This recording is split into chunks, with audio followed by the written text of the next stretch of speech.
L'heure est à la prise de contact entre les apprenants et leurs enseignants. Certains se consacrent au nettoyage des salles de classe, tandis que d'autres découvrent leur emploi du temps ou s'occupent des formalités administratives. La rentrée académique 2024-2025 est une réalité à Parakou. La semaine passée, c'était la semaine de la pré-rentrée. Il y a eu des activités, les inscriptions et puis les tâches, l'octroi des cours à chaque enseignant. Et cette semaine, c'est la semaine de prise de contact avec les enfants et puis les évaluations diagnostiques qui vont suivre et les cours vont démarrer juste après les évaluations diagnostiques. Comme vous l'avez constaté, la rentrée est effective. Tous les enseignants ont répondu présents, les écoliers sont là. On continue avec l'inscription, le nettoyage, la prise de contact avec les enfants. Le nettoyage doit continuer petitement, l'inscription continue, tous les parents n'ont pas répondu présents, donc on continue avec l'inscription également. Peu à peu, tout se met en place pour que le programme scolaire en vigueur soit exécuté dans les meilleures conditions. Les cours ont effectivement commencé, il n'y a pas alors de répit. Depuis 7 heures, les premiers professeurs, les élèves qui sont en classe, on a commencé à prendre les premiers cours. Et ça là, c'est à l'initiative du gouvernement qui a voulu effectivement qu'il n'y ait pas alors perte de temps. Pour de nombreuses familles, la rentrée des classes rime également avec la poursuite des achats de fournitures scolaires, un passage obligé pour bien préparer cette nouvelle année.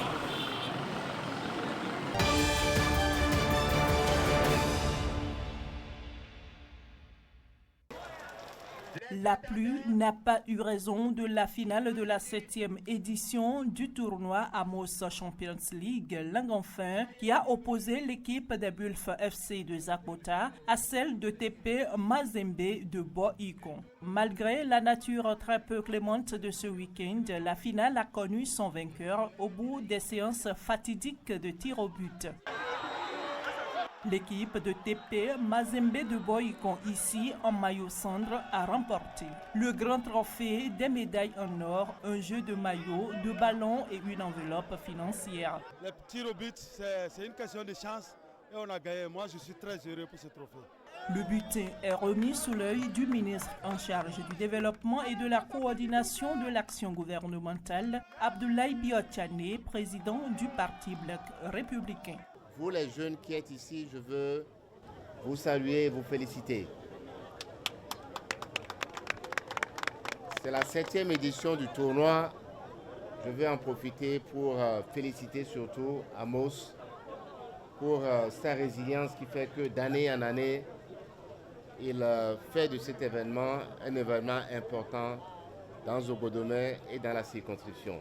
L'équipe des Bulf FC de Zakota, qui n'a pas démérité, quant à elle, repart également avec un petit trophée, des médailles, d'un jeu de maillot et d'une enveloppe financière. Je suis vraiment déçu, mais je pense qu'on va faire beaucoup d'efforts pour bien revenir. Dans la 23e circonscription électorale comme dans la 24e circonscription électorale, la jeunesse est prête.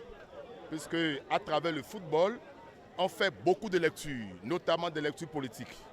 Et c'est ça surtout qui m'a enchanté. Et je voudrais féliciter et remercier également les têtes couronnées qui ont effectué le déplacement. Mon objectif en organisant ce tournoi il y a 7 ans, c'est que tous les jeunes puissent rester ensemble. Parce que nous avons mieux à faire que de rester dans des guéguerres inutiles. Le président Abdoulaye Biotchane est là pour la jeunesse du Zou. Il est là pour nous les jeunes. Une manière de nous dire qu'il nous suit de très près et qu'il nous soutient. Félicitations. Et à vous, jeunes, je vous demande de continuer à le soutenir. Il faut le soutenir pour le tournoi, mais il faut le soutenir pour des événements plus importants. Donc, je vais regarder comment ça va se passer.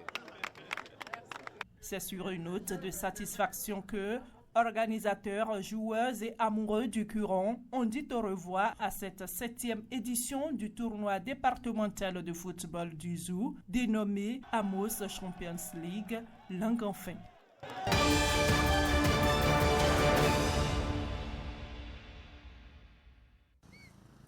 À l'école primaire publique de Dimé, la rentrée se fait de manière timide. Les salles de classe sont loin d'être pleines. La priorité est aux inscriptions. Nous avons fait une semaine de la pré-rentrée, mais ils ne sont pas sortis comme on l'a souhaité.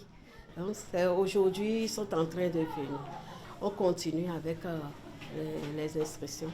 Je profite de cette occasion pour demander à tous les parents de sortir massivement cette semaine pour nous permettre d'évoluer dans nos programmes. Je suis contente de retrouver mes camarades.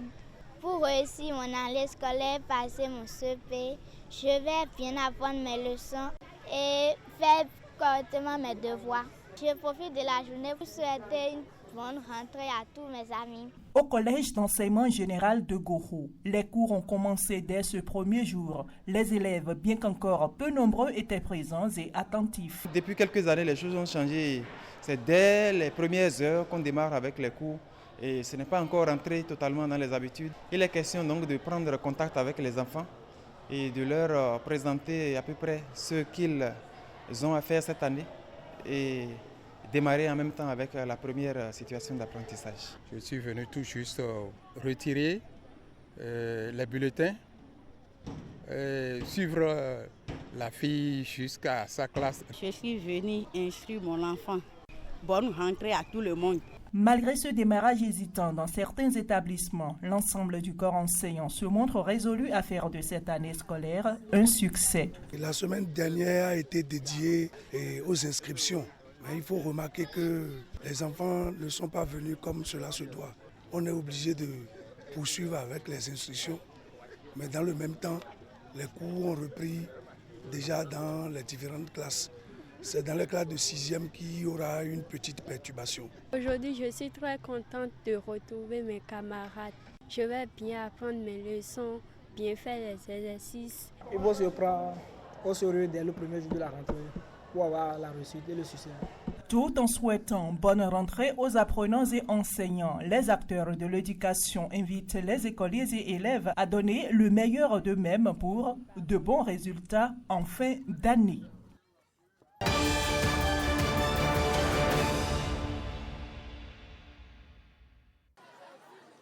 Un cours primaire et 2 CEG ont reçu la visite de l'autorité préfectorale. Dans les 3 établissements, Collège Igbo Macro, École primaire publique Aude Igbo Macro et CEG 1 Basila, enseignants et apprenants mettent déjà le temps à profit. Ils sont au cours de physique. Je voudrais vous souhaiter une excellente année scolaire et aussi profiter pour sensibiliser tous les acteurs à vraiment travailler avec beaucoup de détermination pour que ensemble nous puissions rééditer les meilleures performances au titre des différents examens. Un grand merci à tous les acteurs pour tout ce qu'ils font. La reprise des cours, une occasion de retrouvailles, mais surtout une période de travail acharné quand on se fixe des objectifs. À mon arrivée, j'ai rencontré mes amis et je suis dans une classe supérieure. Donc je suis très fière de moi-même et je suis contente. Mes parents, je les remercie tellement pour tout ce qu'ils font pour moi et pour nous tous. Pour cette année, je leur promets le succès à 100%. Pour cette année, je me suis fixé comme objectif d'être studieux et brillant afin d'avoir mon bac avec une mention très bien. Je vais donner le meilleur de moi-même pour un bon résultat scolaire pour cet établissement et atteindre mes objectifs que je me suis fixés cette année. À part les apprenants eux-mêmes, l'atteinte de ces objectifs incombe aussi bien aux enseignants qu'aux parents.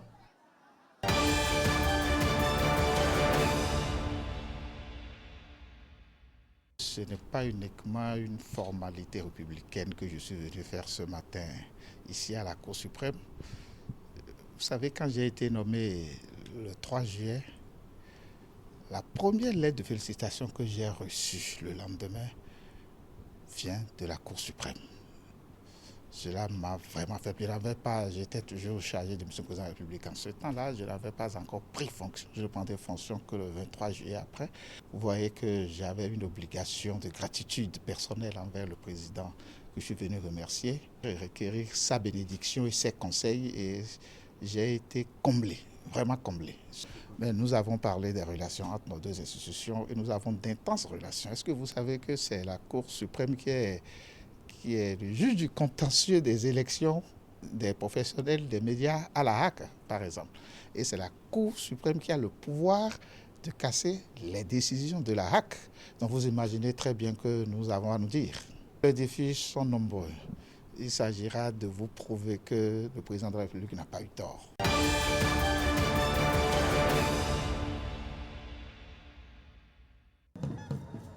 Le Conseil des rois, tenu tôt en ce 3e jour de la Gani sous la direction du Sinaboko, donne la libre expression aux rois et princes de ce vaste empire. Cet empire là-bas jusqu'à Dosso, jusqu'à Fadankourma, et bien entendu vers le sud, à la frontière avec le royaume d'Abomey.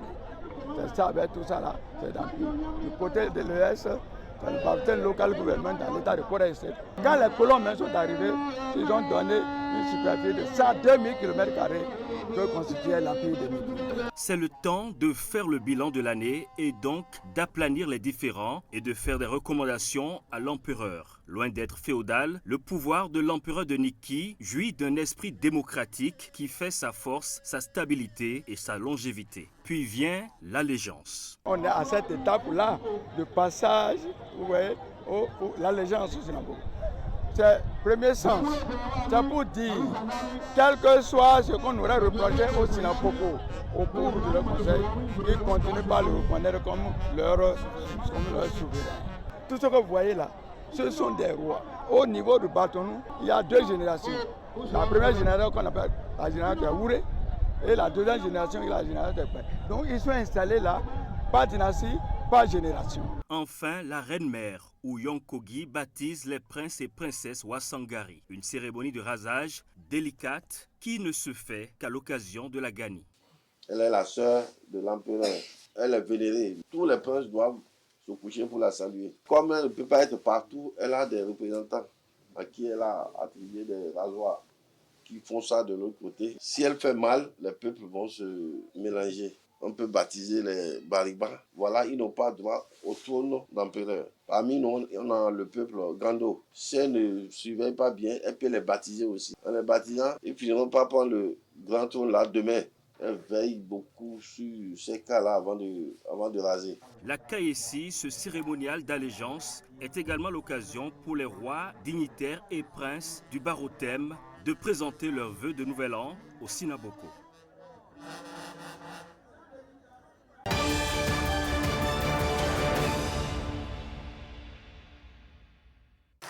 Des acteurs de la chaîne du froid et de la climatisation portaient en triomphe en ce jour de lutte contre la dégradation de la couche d'ozone. Une manière de les encourager à poser des actes respectant le protocole de Montréal. Cet accord demande à faire progresser l'action climatique ce 16 septembre.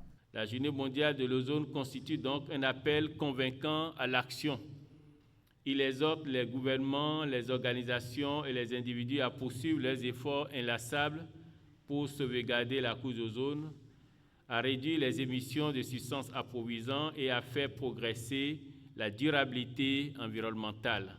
Cette 37e édition de la Journée de protection de la couche d'ozone vise donc à sensibiliser une fois encore la population mondiale, les acteurs du froid et de la climatisation en premier, au rôle crucial de cette enveloppe qu'est la couche d'ozone qui préserve la vie sur Terre. Je voudrais vous remercier pour avoir choisi mon département pour abriter cette activité où les acteurs du froid et de la climatisation font parfois échapper les fluides frigorifiques, ce qui pollue la couche d'ozone qui a un effet direct sur l'environnement. En tant qu'acteurs directement concernés par l'utilisation des gaz, réfrigérants et des substances approvisionant la couche d'ozone, nous sommes pleinement conscients de notre rôle. Nous tenons à exprimer notre sincère gratitude au ministre du cadre de vie et des transports en charge du développement durable pour ces cadeaux généreux qui nous ont été offerts en cette occasion. Grâce au protocole de Montréal et à une sensibilisation mondiale accrue, ces acteurs de l'environnement et du climat parviendront en synergie à guérir la couche d'ozone et lutter contre le changement climatique. Ils pourront ainsi garantir un avenir plus sain et plus durable aux futures générations.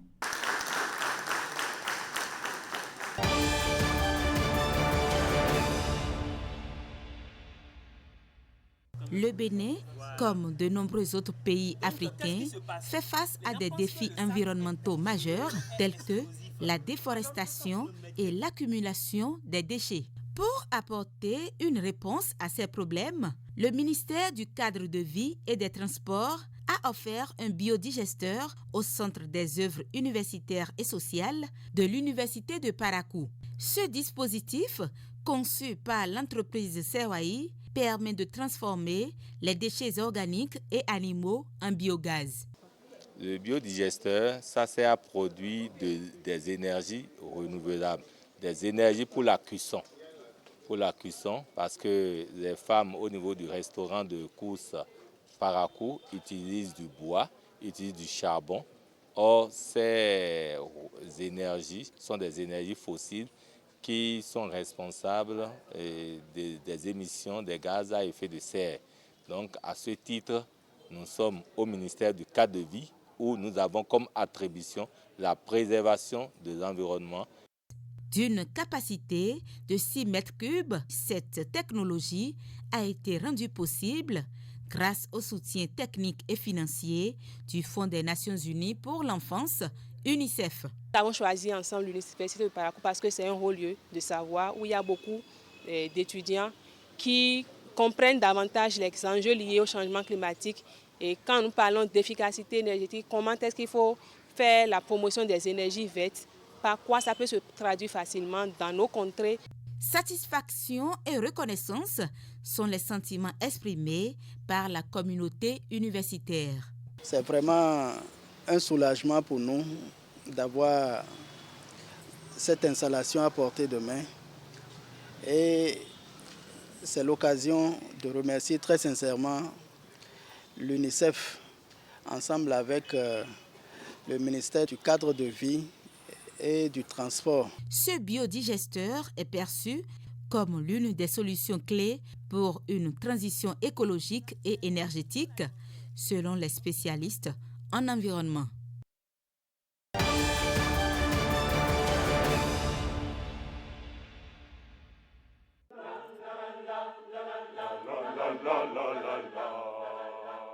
Une harmonie musicale qui monte et descend soprano, alto, basse et ténor dans cet ensemble polyphonique.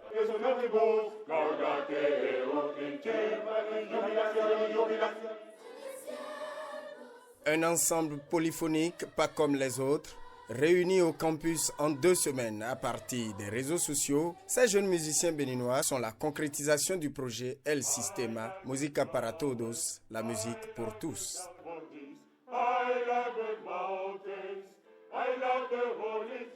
Notre formatrice qui est venue de Venezuela nous a enseigné comment il faut garder le cœur. Les chants, quand vous avez une chorale, quel est le chant approprié? Parce qu'il y a des chants que nous pouvons entonner, prendre avec un cœur et ça ne va pas prendre. Comment communiquer avec les choristes lorsqu'on est devant? Comment les amener à interpréter le morceau de sorte à transmettre l'émotion que le compositeur ou l'arrangeur voudrait transmettre au public? Cet acte est le début du projet Música para Todos, Música pour tous, OVENA, qui permet le développement de nos filles, de nos garçons et des adolescents à travers la musique.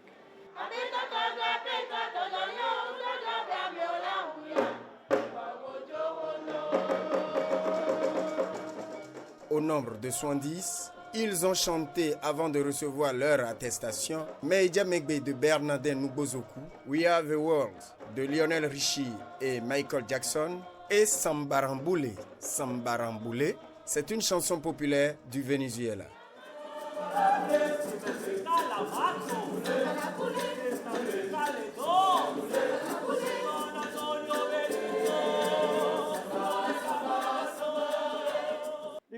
ministère du Tourisme, de la Culture et des Arts félicite donc les responsables de ce programme et soutient ce programme innovateur et hautement social.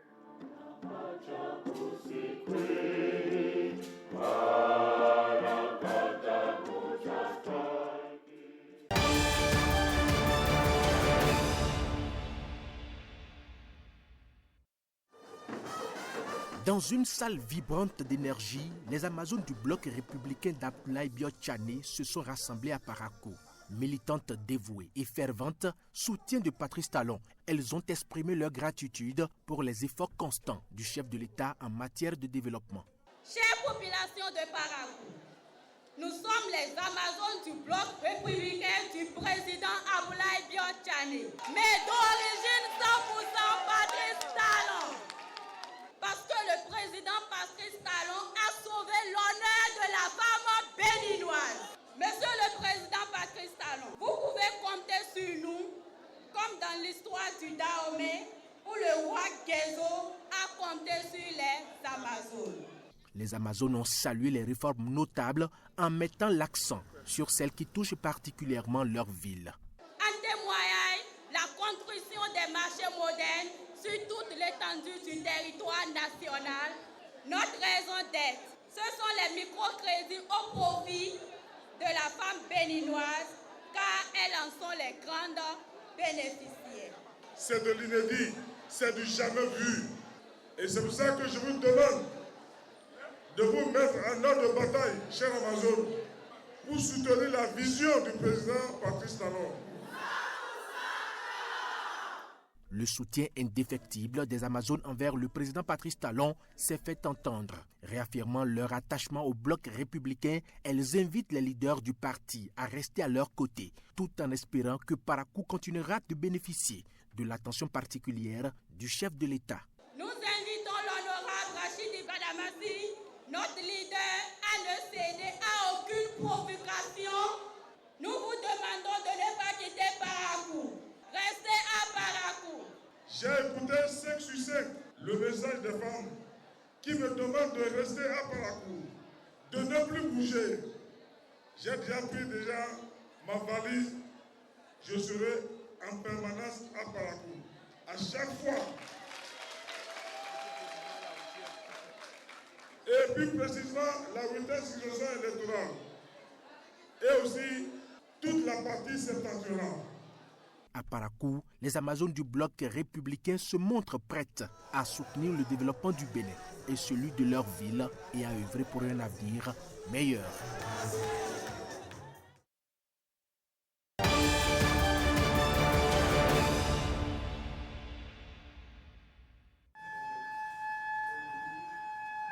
L'examen d'obtention du diplôme supérieur de comptabilité et de gestion financière d'ESCOGEF est lancé simultanément dans tous les pays de l'espace UEMOA. Au Bénin, 2 centres agréés sont retenus, à savoir les cours Pigier et l'ENEAM. L'obtention de ce diplôme n'est qu'une étape qui conduit à la profession d'expert comptable. L'expertise comptable de l'UEMOA est articulée autour de 3 diplômes.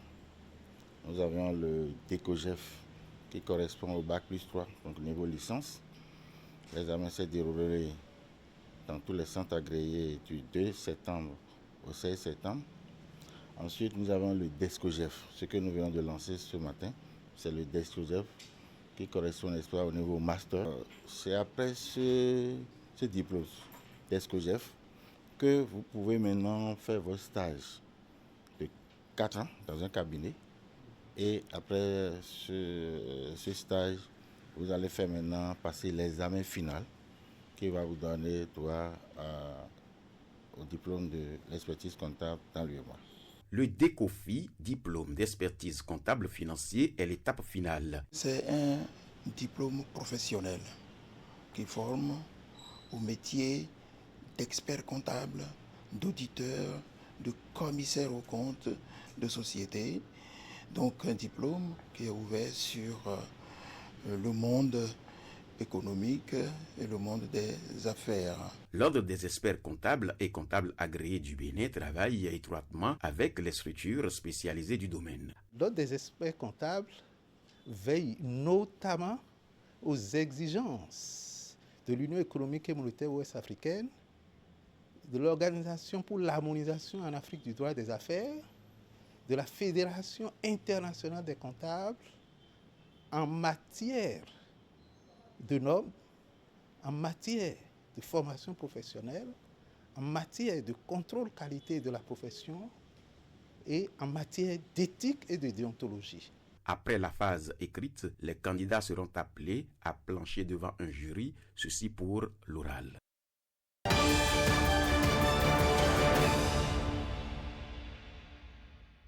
Vous aurez donc une mentor, une maman qui va vous écouter, qui va vous conseiller.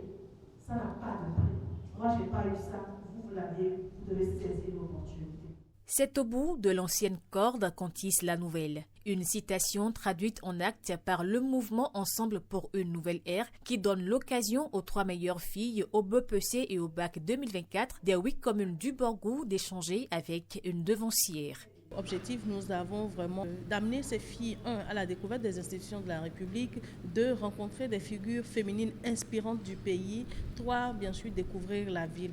Et donc c'est dans ce cadre-là, comme figure inspirante du Bénin, j'ai pensé que l'ADA fait partie vraiment de ces figures inspirantes et qu'elle pouvait servir de modèle pour nos jeunes filles, être également influenceuse dans l'avenir de ces jeunes filles-là. Et nous ne nous sommes pas trompés. Des échanges qui ont porté sur plusieurs sujets de la vie, tant personnelle que professionnelle. Choisissez des petits amis qui peuvent vous accompagner dans vos études et vous apporter quelque chose. Ce n'est pas les petits qui peuvent vous amener tous les week-ends en boîte, dans les buvettes. Non, on a un petit ami, c'est quelqu'un avec qui je peux construire. Et donc, si je dois construire avec lui, il faut qu'il m'aide à ce que je finisse mes études. Vous devez vous engager dans plus de disciplines. Vous avez des enseignants hommes, vous êtes des jeunes filles. Ne vous laissez pas à la facilité. Les avances qu'on peut vous faire d'une manière ou d'une autre, que vous puissiez savoir les rejeter avec beaucoup de respect. Il y a vous-même votre volonté personnelle de ce que vous voulez devenir. Est-ce que je veux m'habiller avec les jupes jusqu'au niveau des fesses à l'université? Est-ce que je suis à l'université, je me mets avec les tresses qui viennent jusque sur les fesses? Qu'est-ce que je fais pour être respectée et qu'il n'y ait pas de tentation autour de moi? Qu'est-ce que je fais pour ne pas faire objet d'agression sexuelle? Qu'est-ce que je fais pour être en paix dans mon coin, finir mes études et rentrer et aller rechercher un emploi? Je pense que c'est vous-même qui définissez votre avenir, c'est vous-même qui prenez des engagements par rapport à votre demain. Dans le cadre de l'initiative Tournée de l'excellence jeune fille d'aujourd'hui, grande dame de demain, les bénéficiaires ont aussi eu l'occasion de rencontrer la ministre des Affaires sociales et de la microfinance pour le même exercice.